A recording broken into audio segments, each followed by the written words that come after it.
asalaamaaleykum mbokk commune Fann Point Amitié ñu ngi leen di nuyu di leen siyaar di leen gërëm di waxaat rek ñëwatiraat nañ fii ci commune bi précisément ci poste de santé bu Fann Hock bi nga xam ne suñu jàmbaar ji Palla Samb moo ñu ko tabaxal di wax ne rek li fi tax a daje tey mooy dafa am benn bonne volonté bu dëkk ci Fann gis ni kat maire bi tabaxal na poste de santé bu mel nii waa Fann donc waa Fann war nañ ko delloo njukkal li ñu koy delloo njukkal nag mooy kenn ku nekk indi sa apport li ñu ci mën moom nag li mu ci mën jënd na valeur ay matériel valeur 2 millions indi ko teg ko ci loxo population Fann ñu teg ko ci loxo maire bi mu jox ko waa poste de santé bi bu nga xam ni dinañu dimbali ci wàllum faj. salaamaaleykum tey nag dañu ñëw kontaan ci bés bi parce que dañu ñëw ci poste de santé bi pour recevoir des dons ñu kontaan ci torop nag parce que ñun waa Fann monsieur le maire Palla Samb dafa wàccoog ñun tabaxal ñu poste de santé équipé ñu ko indil ñu fi ay médecins ak sages-femmes yu baax a baax macha allah desalutuñu dara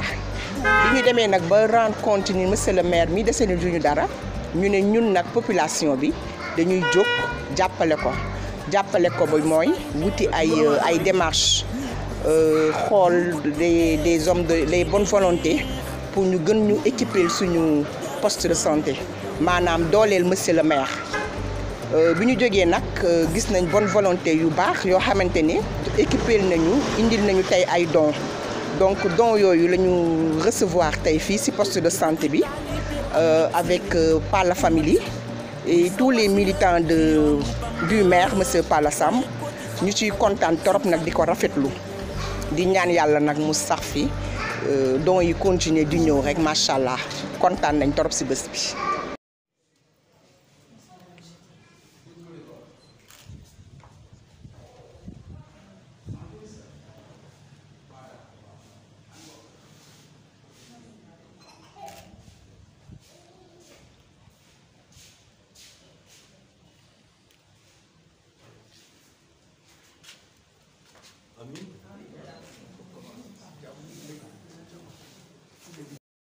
ñu ngi nuyu ñëpp ku nekk ak sa tur ak sa sant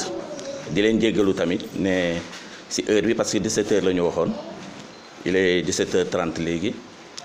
mais nag xam nañ ne yitte yi ñoo tax moo tax ne lii dafa mënul woon ñàkk rek mais xam nañu nit ñi dañu nekk ci ay yitte yi xam ne waaye lii dafa bokk ci lu xam ne lu am solo la tey li ñu fi dajale mooy lii mooy parce que dañu am fii ci poste de santé bi à Fann nga xam ne la commune moo ko tabax par le biais du maire mooy réalisation bu mucc ay population bi yëpp di ci jëriñu di ci fajoo mais en un moment dañu gis ne peut-être dañuy soxla ay mbir bi loolu amee tey am ñu xam ne ñu ngi ci population bi dëkk biir Fann muy ay nit yi xam ne vraiment nit ñi xamuñu leen woon mais par leurs actes par des actions yi nga xam ne ñu ngi koy def ci quartier bi muy ay actes yi rafet muy monsieur Ndiouk Lamine Ndiouk di toog nii ñu jàpp ne lii muy def nii dafa nekk lu xam ne jaamu yàlla la parce que jaamu yàlla du dem jàq rek ak julli ak woor mais jaamu yàlla di nga fekk tamit ay nit yu xam ne munoo jox ku nekk mais nga jaarale ko foo xam ne ñëpp dinañ ci jëriñoo mooy lu mel ni centre bi tey lii matériel bii nga xam ne indi na ko teg ko à notre disposition teg ko ci disposition centre bi presque dina laal population Fann yëpp ku ne parce que ku fi ñëw faju tamit boo fajoo ci matériel bi mooy li nga xam ne moo ko fi indi kon tey loxoom laal na ci ñëpp te lii bu ñu wax dimbali bokk na ci li nga xam ne moom la nit ñi gën a soxla moo tax tey lii moo ñu dajale tey ñu koy gërëm nag di ko sant bu baax monsieur Ndiouk pour wax la ne quartier bi ñu ngi lay remercier bu baax tey je crois que ne ñu bëri ñu ngi lay soog a gis tey ñu bëri dañ la doon dégg mais lii nit ñi yàqamti woon nañ ñu gis la ba dégg la parce que nit kuy def lu baax loolu la ñu yaakaar ci moom loolu moo tax boo gisee fii ñu woo waa Fann pour ñu ñëw teewe ko woo ay kilifa yi dëkk biir Fann ñu ñëw teewe ko woo monsieur le maire Palla Samb moom yi nga xam ne moo tabax bijou bi jox ñu ko. sama wax yëpp mooy dama koy centre ci Lamine suma mag la suma xarit la sama complice la moom xam na amul lu may xalaat ci gox bi lu ne ci lu ñëwul te dugal ci loxoom dama wax loo dugal sa loxo rek sama loxo ci biir yàgg na jabaram de même maam Marème di ko ñaanal yàlla yokk dooleem daal ak soxnaam waaw di remercier aussi notre mère sama rakk la sama xarit la foo ma ko wooyee daf may wuyu te gis nañ aussi li ngay def ci gox bi ñu ngi sa ginnaaw di la jàppale incha allah rabbi dafay baax rek jërëjëf. mënoon naa sax bañ a wax waaye Medoune Sène nekku fi moo tax il faut ma wax ci turu CDS bi parce que dañ ñu fal ñetti at ñu nekk CDS fii Fann lu bëri loo xamee ne daf fi war a dee dañ naan jug leen wuti ko waaye bu suñu bët xonqee à part monsieur le maire monsieur Lamine Ndiouk bi la ñuy gis monsieur Ndiouk ñu ngi lay gërëm di la sant man naa cee wax lu bare parce que Covid ba mu tàngee ba tàng sa taraanga kenn jëkku ko fii ba maire ñëwee rek yow yaa ci topp te defe naa loolu lañ fi jotoon a am yéen ñaar yéen a fi def taraanga te li ngeen di def yëpp yàlla gis na ko yàlla na leen yàlla fay. mu ñëwaat ñu am ay problème mu chaise nga topp ñu ñaata chaise lan ngeen bëgg ban chaise ban façon chaise ba photo chaise yi di ñu ko wan pour jënd ko indil ñu ko loolu yi dañ la ciy gërëm di la ci sant nga taxawwaat à travers Mampaté jiite mële nga xamee ne macha allah Mampaté dañ lay bàyyi yàlla yow da nga sonn ci quartier bi yow nit ku baax nga nit ku gore nga nit ku bëgg avancement nit ku bëgg waaw góor parce que da ngay ñëw toujours di ñu jige lan ngeen soxla du ngeen def lettre jug leen dugal fii jug leen def lii def leen démarche bi vraiment ñu ngi la ciy gërëm di la ci sant tey jii lépp loo ñuy wax rek yow lañ koy wax ak monsieur Lamine Ndiouk parce que yow yaa waxat Lamine Ndiouk ngeen waxtaan ba lii mën a am ñuy gërëmit suñu ICP bi muy madame Keita parce que moom nit ku baax la te dafa uuf dafa ëmb ñi muy liggéeyal ñépp ku nekk lay kafal ku nekk lay reewal wax dëgg yàlla lépp rafet na di gërëm ñëpp ñi nga xamee ne ñi ngi fiy liggéey di gërëm suñu chef de quartier Pa jiite lépp rafet na dañuy ñaanal monsieur Ndiouk lii nga man ren yàlla na nga man lu ko ëpp déwén yàlla nañ ko fekke te tal ko parce que lépp rafet na ñun suñu xol dafa sedd parce que lii dafa neex ci xol tey mënoon nga jël jox kii wala nga jox kii waaye boo ko indee ci poste de santé bi te ku feebar ñëw faju si fii kon waa Fann yëpp nga ko defal kon maa ngi lay gërëm ci tur waa Fann yëpp yal na la yàlla musal sàmm la sàmm sa njaboot lépp rafet nañu kontaan nañu torop ci yow. ku nekk maa ngi koy nuyu si turam ak si santam d'abord man je suis un peu gêné parce que quand même quartier bi laa bokk li leen war moo ma war franchement bu fekkee ni ñi ngi ñuy gërëm daf may xaw a jaaxal daal parce que man bu doon sama sago ma sàmb du ko yëg ma démb du ko yëg parce que lii ngeen gis nii sama soxna si boppam moo am yéene boppam am fondation boppam yoo xamee da koy def ma sàmb du ko yëg du ma démb du ko yëg moo tax bi ma paatee waxee ni dañuy def lu mel nii franchement ma d'accord ma woon mais terewul boo dëkkee ci benn quartier da nga fay am lu la war parce que bu fekkoon ni damay ñëw ci quartier bi fekk ñii jaar nii ñii jaar fële dara duñ fi war mais bi ñu ñëwee dañu xool ni fi nit ñi tooge par exemple Alassane ak Seck ak Badou si ñi ma gën a xam gën leen miin ñoom ñoo fi teew fii am na loo xamee ne ñoom ña ngi koy def ma sàmba yu ko ma dem yu ko mën naa wax ni si ñoom laa xool mais bu dee poste de santé bi même bu fekkee ne dañu war a gërëm monsieur le maire loxo kenn su ñun waru si jóg c'est que doole yee yamul mais ku nekk li nga mën yaa nga ko siy def ñun nag dañuy continuer di defal lool parce que si la ñu bokk piège bii ngeen ma tendre nag dootul ñaar kenn dootul monsieur le maire bu nee la war nañu Lamine Ndiouk boo xam ne du ma ñëw bon de toute façon daal xam leen ni man fii laa bokk li may def si yéen laa koy copier dara duñu si génne muy man de sama soxna moom sama soxna en général moom elle préfère se mettre en retrait même j'avais voulu que mes propres enfants qui sont à la maison sont eux qui ont acheté tout ce matériel là qui sont tous occupés ñoom ñu ñëwal seen bopp ñun on se met en retrait mais gosses yi aussi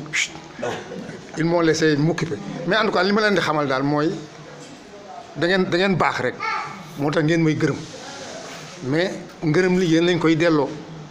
parce que ñun ñëpp ñoo bokk affaire bi ku nekk li nga mën yaa ngi ko si def wasalaam monsieur le maire. maa ngi nuyu ñëpp ku si nekk si turam ak santam di jiital nuyoo bi suñu grand Alsane président du conseil de quartier grand Badou Seck nga xam ne moom tey bokk na si notable fan yi à travers la mosquée maa ngi nuyu grand Joxaane gis naa ko fële moom itam si ñoom si notable bi la ñu bokk di gërëm assistance bi yëpp bàjjenu gox relais communautaire di nuyu ICP bi di ko gërëm ak personnel am di kontaan si teew fii parce que am na cérémonie yoo xam ne boo si teew non seulement kontaan te ngay am mais da nga si am yiw parce que li ñu fi dajale lenn du puukare parce que li ñuy recevoir tey muy matériel bi nga xam ne monsieur Diouf ñu moo ko may poste de santé bi may ko population wu Fann yëpp en général je pense que jaamu yàlla la dañuy faral di wax nag ne lu baax bu koy nit di def nañ ko wane xam nga dañu toll ci jamono joo xam ne def lu baax dafa jafe walla nit kuy def lu baax ñu ci bëri bon ngistal lañ koy defee donc moo tax ay nit yu baax bu ñuy def lu baax dañ ko war a wane ñëpp yëg ko donc lii nga def nii mënoon la ci bañ a fekk mais defaloo ko kenn mën nga ko defal parce que en tant que maire man la war lépp loo xamante ne jëm na ci askan bi jëm na ci population bi sama devoir la ma assister leen surtout dans le domaine de la santé donc soo ñëwee defal ma lii da nga ma ci jàppale te loolu dama la ciy gërëm di la ci sant di ñaan yàlla lépp lu dërëm boo ci def yàgg sa njaboot yal na leen ko yàlla fay parce que bépp doomu aadama bu tëdd ci lal bii walla mu utiliser matériel bi yool gu mu ci am rek yow am nga ay yàlla jox na la bu jox naa la ci sa wàll parce que loolu moo tax action yenn yi baax donc il est heureux que ñu def ko ci kanamu nit ñi jëf ju baax dañ koy utal seede ma lay gërëm ci turu waa Fann yëpp di la gërëm ci sama turu bopp tey la ñu mës a gisee effectivement mais yàlla moo tuddoon ne ci occasion bu yiwee nii ci la ñuy gisee ñor bu ma lii ñor moo tax ma ñëw parce que maa ngi woon ci réunion boo xam ne bu am importance la avec tous les responsables de notre coalition te xam ngeen fii ñu toll ci xëccoo la bu metti la ñu nekk dama leen fa bàyyi ne leen maa ngi ñëwaat parce que lii mënuma ko bu doon leneen joxe naa ngànt mais solennité wu yëf ki moo tax ma bàyyi la ma doon def ñëw fekkee ko d'abord gërëmal la sama bopp gërëm la ci turu conseil municipal bi gërëm la ci turu population wu Fann yëpp di ñaan yàlla rek lépp loo ci def yàlla na doon loo xam ne lu yiw la parce que bi ma paat di maak yow ñoo bokk position bi ma paate waxee li ma wax ba pare ma gis ci groupe bi ñuy yëgle dama ko woote waat ne ko ñëwuma bu dee puukare la ci ay mbaas mbedd ñëwuma loolu laa ko wax de ma ne ko ñëwuma de je viens pas parce que dafa am loo xam ne donte dañuy politique donte ñun ñëpp ay politiciens lañu mais dafa am loo xam ne kenn du ko politiquer wérgu yaram kenn du ko politiquer aujourd'hui wax jaa ngi bari fii may wax nii boo leen bu ñu demoon tey mairie ba dinañ fa fekk matériel médical d'une valeur de 20 millions boo xam ne jënd nañ ko ba pare pour poste de santé Fann ak poste de santé Georges Laoud te booloo ñu ci wax sans tambour ni trompette parce que kuy def da ngay def te yàlla tax santé du lu ñuy fowee biñ ma waxee itamit li tax cérémonie bi am tey bëggoon nañ ko def avant man leen déedéet parce que am na lu fi nar a xew samedi boo leen ko defee avant dafa mel ne da ngeen di jëkkanteeg ñoom bàyyi leen ba ñooñu pare bu ñu paree seen cirque ba pare bu ñu defee seen cirque ba pare ñun ñu soog a ñëw def farata dem suñu yoon donc ma lay gërëmaat encore une fois de plus di la si sant parce que bu ñëpp xamoon la participation citoyenne parce que loolu nga def nii la participation citoyenne dafa laaj képp koo xam ne si gox bi nga dëkk doone lan la ma gox bi defal wala lan la ma maire bi defal mais man lan laa defal commune bi balaa ngay laaj lan la ma commune bi defal da nga naan man lan laa defal commune bi te war na ku ne si biir population bi parce que képp ta ñun ñëpp xam nañ ne maire yi amuñu kattan boo xamante ne lépp li ñu bëgg def mun nañ ko def c'est pas possible donc lenn rek boo ci am ay nit yu baax yu mel ni yow dugal ci seen loxo jàppal lañu si en tout cas ñu ngi lay gërëm di la sant di la ñaan également bu mu dàkk saa yoo ko mënee rek moom def ko parce que xam nañu ne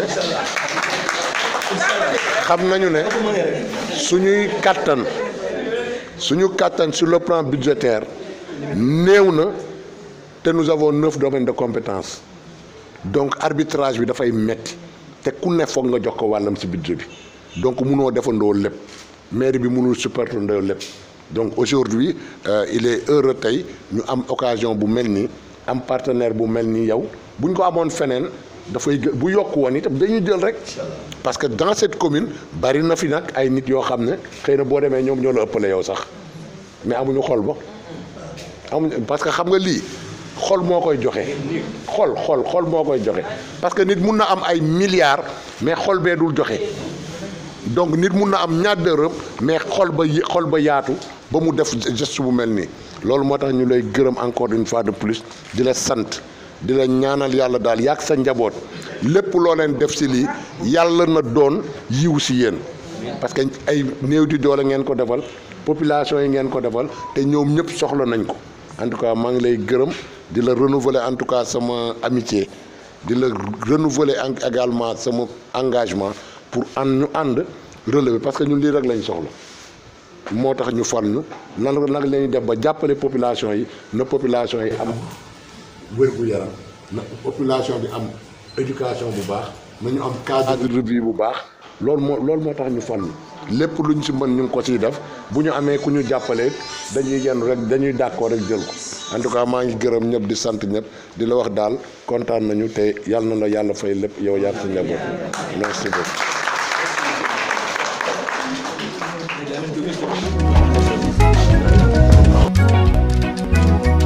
duma ki lay njëkk a waay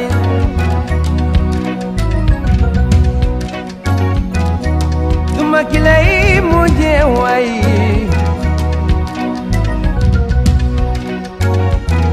maa gën a tuuti ñi la waay xam naa li ma wóor te wóor li ma wóor te wóor yaay jàlle jaabi yow lañ doon seet yow la yow yaay Muhammad Rasulillah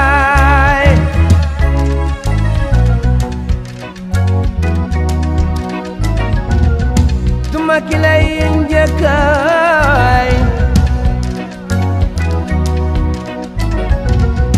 duma ki lay mujjee way maa gën a tuuti ñi la way